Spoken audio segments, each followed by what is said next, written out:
नमस्कार मित्रांनो, स्वागत आहे तुमचं तुम्हा सर्वांच्या आवडत्या चॅनल आज काय नवीनवर. तर बघा मित्रांनो, आज काय नवीनच्या आजच्या व्हिडिओमध्ये आपण अतिशय महत्त्वाची माहिती पाहणार आहोत. ती म्हणजे की 12वीच्या मॅथमॅटिक्सच्या पेपर संदर्भात पाहू शकता. बघा 21 तारखेला म्हणजेच उद्या होणाऱ्या पेपर संदर्भात महत्त्वाची माहिती आपण आजच्या व्हिडिओमध्ये पाहणार आहोत. 75 प्लस तुम्ही कसे मिळवू शकतात मॅथमॅटिक्सच्या पेपरमध्ये, त्याच्याविषयीची महत्त्वाची माहिती तुम्हाला आजच्या व्हिडिओमध्ये सांगणार आहे. त्याच्यामुळे सर्व विद्यार्थ्यांनी हा व्हिडिओ शेवटपर्यंत पाहायचा आहे. अतिशय जबरदस्त पद्धतीची माहिती तुम्हाला आजच्या व्हिडिओमध्ये समजणार आहे. कशा पद्धतीने तुम्ही पैकीच्या पैकी गुण जे ते घेऊ शकतात त्याच्याविषयीचीच महत्त्वाची माहिती देणार आहे. बघा मागील 5 वर्षांपासून मी विद्यार्थ्यांना गायडन्स करत आलो आहे आणि याही वर्षी विद्यार्थ्यांना गायडन्स करत आहे. तर मॅथमॅटिक्सचा जो काही पेपर आहे तो 21 फेब्रुवारीला होणार आहे. तर त्याच्याविषयीची महत्त्वाची माहिती, सगळं काही मार्गदर्शन तुम्हाला करणार आहे. सर्वात अगोदर यावर्षी 12वीची परीक्षा किती विद्यार्थी देत आहेत त्यांनी कमेंट बॉक्समध्ये 12वी लिहून पाठवायचं. पटापट सर्वांनी लिहून पाठवा. जे विद्यार्थी 12वीची परीक्षा देत आहेत त्यांनी कमेंट बॉक्समध्ये 12वी लिहून पाठवायचं आहे. आणि सर्वात अगोदर सर्वांनी व्हिडिओ लाईक करा, चॅनलला पण सर्वांनी सबस्क्राईब करा. आणि महत्त्वाचं म्हणजे हा व्हिडिओ तुमच्या मित्र असतील त्यांना पाठवा, तुमच्या मैत्रिणी असतील त्यांना पण पाठवा, म्हणजे जेणेकरून जास्तीत जास्त विद्यार्थ्यांपर्यंत हा व्हिडिओ पोहोचला पाहिजे. कारण अतिशय जबरदस्त माहिती आपण आजच्या व्हिडिओमध्ये पाहणार आहोत, त्याच्यामुळे सर्वांपर्यंत हा जो काही व्हिडिओ आहे तो पोहोचलाच पाहिजे. चला तर मग लगेच आपण व्हिडिओला सुरुवात करू आणि मॅथमॅटिक्सच्या पेपर संदर्भाचं जे काही गायडन्स आहे ते तुम्हाला लगेच या ठिकाणी मी करतोय.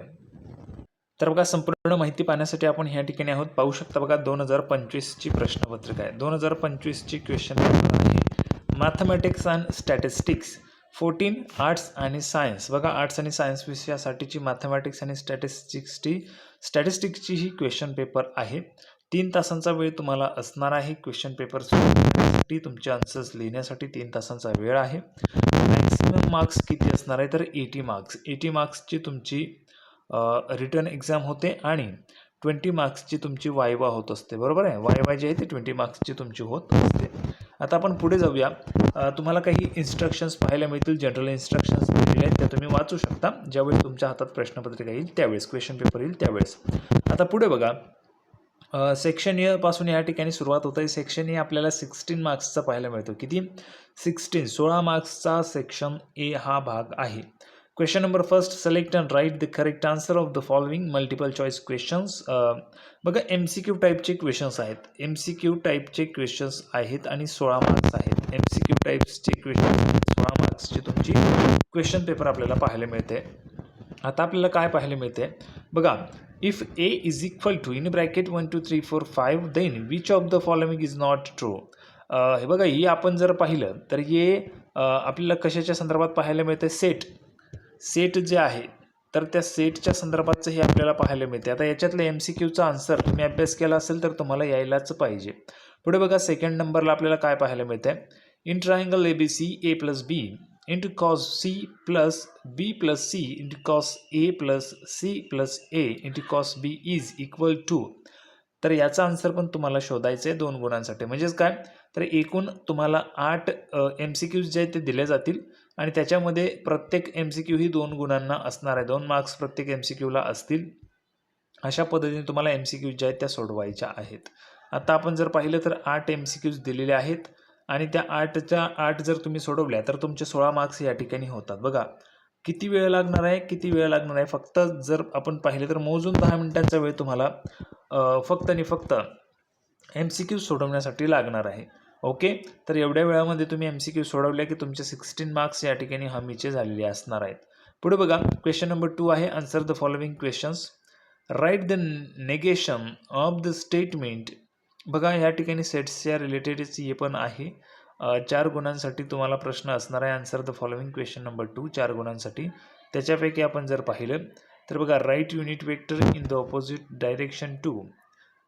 बघा अशा पद्धतीने हे तुम्हाला दिलेलं असणार आहे क्वेश्चन आणि याची उत्तरं तुम्हाला लिहायची आहेत. नंतर सेक्शन B सुरू होतोय तुमचा. सेक्शन B 16 मार्क्सचा आहे. Attempt any 8 of the following questions. बघा कुठलेही 8 तुम्हाला सोडवायचे. आता 8 सोडवायचेत म्हणजेच काय होणार आहे की प्रत्येक प्रश्नाला 2 गुण असणार आहे. Okay, using truth table prove that the statement patterns P/Q and P. बघा हे अशा पद्धतीने तुम्हाला दिलेलं आहे. लॉजिकली ते इक्विव्हॅलंट आहे किंवा नाही ते ट्रूथ टेबलचा वापर करून तुम्हाला स्टेटमेंट जे आहे ते प्रूव्ह करायचं आहे. हे स्टेटमेंट ट्रू आहे किंवा फॉल्स आहे. हे पण जर आपण पाहिलं तर हे पण आपल्याला सेटमध्येच पाहायला मिळतंय. Set and relation. ओके, त्याच्यानंतर पुढे आपण गेलोय तर पुढे आपल्याला पाहायला मिळते find the adjoint of the matrix. मॅट्रिक्समध्ये आहे मॅट्रिसेस. ओके. त्याच्यानंतर बघा question number 5 find the general solution of tan square theta is equal to 1. तर जनरल सोल्युशन जे ते फाइंड करायचं आहे क्वेश्चन नंबर 5च्या 2 गुणांसाठी. अशा पद्धतीने हे क्वेश्चन्स तुम्हाला विचारले जाणार आहेत. ओके. त्याच्यानंतर खाली जाऊया. बघा question number 8, question number 9, question number 10, 11, 12 आणि 13, 14 अशा पद्धतीने तुम्हाला विचारलेले असणार आहेत. ओके. आता बघा खाली आपण आलेलो सेक्शन सी मध्ये. क्वेश्चन नंबर 15 पासून सेक्शन सी जो तो सुरू होतोय. Attempt any 8 of the following questions. कुठलेही 8 प्रश्न तुम्हाला सोडवायचे आहेत. आता बघा ह्या ठिकाणी आपण जर पाहिलं तर express the following switching circuit in the symbolic form of logic. Construct the switching table and interpret it. तर जवळपास लॉजिक मधलं हे आहे. लॉजिक जे चॅप्टर आहे त्याच्यामधलं हे आपल्याला पाहायला मिळतंय. 24 मार्क्ससाठी आहे. तर म्हणजेच काय होणार आहे की प्रत्येक प्रश्नाला तुम्हाला 3 गुण मिळणार आहेत. ओके. त्याच्यानंतर बघा prove that 2 tan inverse 1/3 plus cos inverse 3/5 is equal to π/2. 3 गुणांसाठीचा प्रश्न आहे. क्वेश्चन नंबर 16 ते तुम्हाला प्रूव्ह करायचं आहे. त्याच्यानंतर अशा पद्धतीचे वेगवेगळे जे काही क्वेश्चन्स आहेत ते तुम्हाला दिले जातील आणि ते क्वेश्चन्सला तुम्हाला फॉर्म्युला असेल तर फॉर्म्युला यूज करून क्वेश्चन जे आहेत ते सोडवायचे आहेत. त्याच्यानंतर आता पुढे जाऊया. पुढे आपल्याला काय पाहायला मिळते. सेक्शन नंबर डी हा आहे तुमचा 20 मार्क्सचा. Attempt any 5 of the following questions. कुठलेही 5 सोडवायचे आहेत दिलेल्या क्वेश्चन्सपैकी. क्वेश्चन नंबर 26 आहे find the inverse of cos theta sine theta 0 minus sine theta cos theta 0 0 0 1 by elementary row ट्रान्सफॉर्मेशन्स.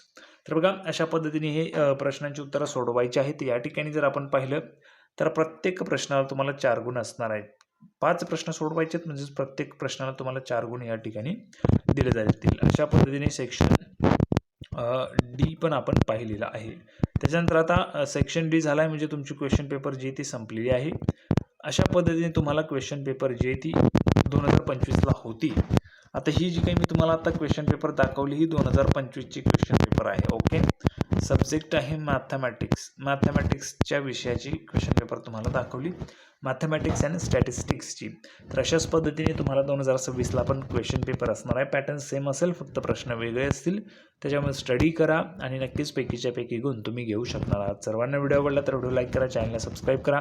अशाच पद्धतीची नवीन माहिती घेऊन आपण पुढच्या व्हिडिओमध्ये पुन्हा एकदा भेटूया. तोपर्यंत सर्वांना धन्यवाद.